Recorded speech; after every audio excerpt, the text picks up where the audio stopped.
rated SPG. Striktong patnubay at gabay ng magulang ang kailangan. Maaaring may masiselang tema, lengguwahe, karahasan, sexual, horror o droga na hindi angkop sa mga bata.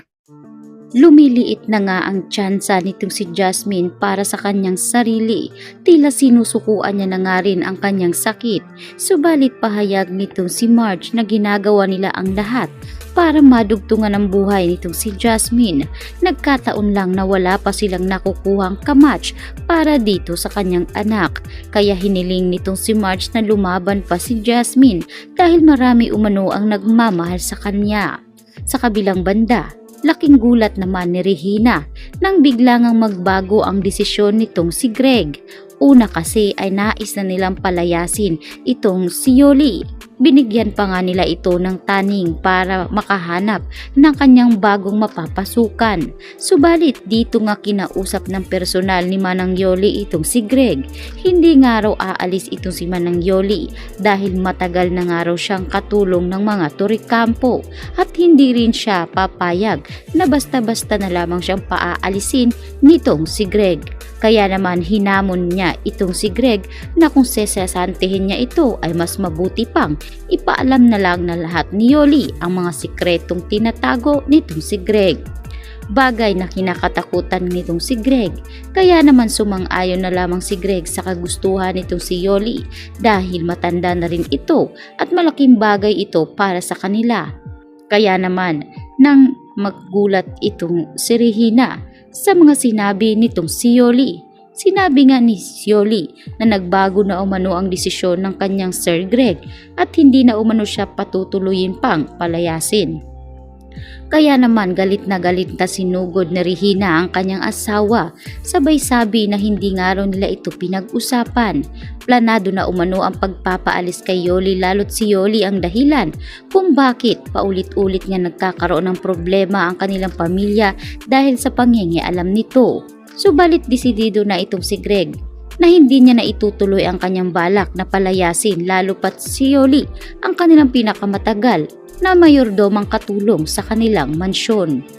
Walang nagawa itong si Regina, lalo't sinabi nga nitong si Greg na hindi porkit pinagbibigyan nga raw nito ang kagustuhan nitong si Regina ay basta-basta na lamang siya nito pagtataasan ng boses. Isa lamang daw umano niyang trophy wife itong si Regina at kailanman ay hindi na maibabalik pa ang pagmamahal ni Greg para sa kanyang asawa.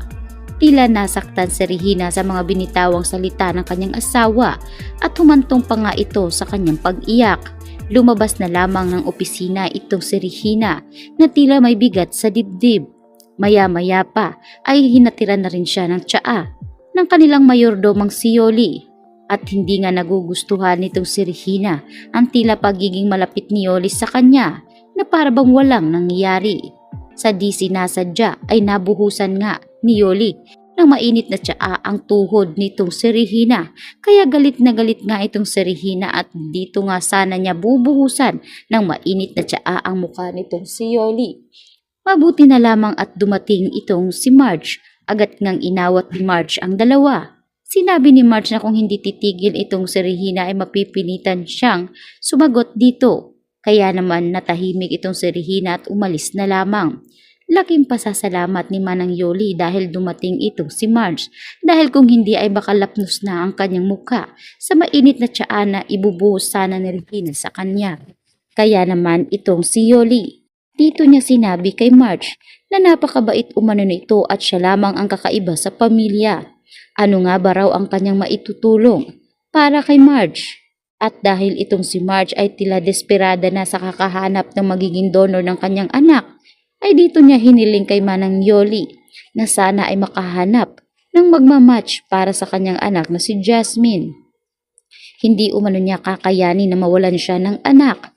Kaya naman itong si Yoli ay biglang ang nagsambit na may pag-asa pa, Ma'am Marge.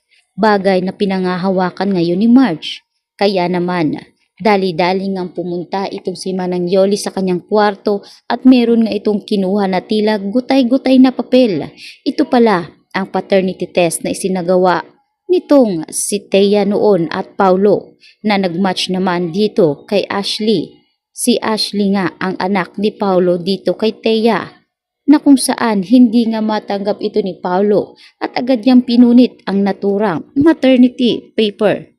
Kaya naman hindi napansin ni Paulo na sa kanyang pag-alis ay nakita pala siya ni Yoli.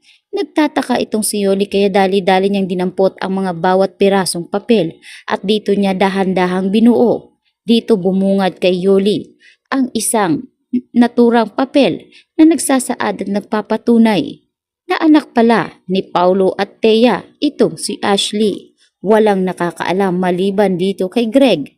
Tanging si Thea, Greg, Paulo lamang ang nakakaalam sa tunay na nangyari. Kaya naman itinago ito ni Manang Yoli ng mahabang panahon dahil alam niyang darating ang araw ay kinakailangan niya itong ibungad. Samantalang gumawa naman ng paraan ngayon itong si Regina para mapatalsik itong si Yoli. At dahil itong naturang black hoodie ay nakita sa kwarto ni Manang Yoli, ay agad ngayong pinagbintangan si Manang Yoli na siya ang nagsunog sa kanilang mansyon. Gumawa nga ng bagay itong si Regina na ipagbibintang para masisante itong si Yoli, habang ang naturang box na pinaglalagyan ngayon ng patunay na anak nga ni Paulo itong si Ashley ay tila masisisante rin dahil nakuha nga ito ng mga pulis, habang itong si Yoli ay agad niya na lamang tinawagan itong si Marge. Sinabi ni Manang Yoli kay Marge na kinakailangan nilang magkita dahil meron umanong importanteng sasabihin si Manang Yoli dito. Bagay na tila importante rin para kay Marge. Inakala ni Marge na ito na ang donor na makakatulong sa kanyang anak kaya nakipagkita siya kay Manang Yoli.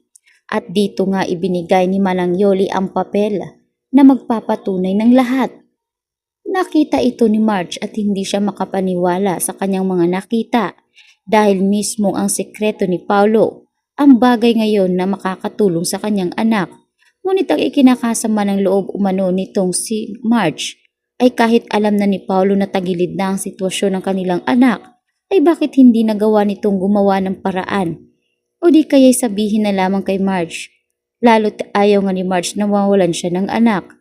Paulit-ulit na humingi ng tawad itong si Paulo dahil sinikreto niya ito, kaya naman mas lalong lumalim ang sugat na nararamdaman ngayon ni Marge para sa kanyang asawa.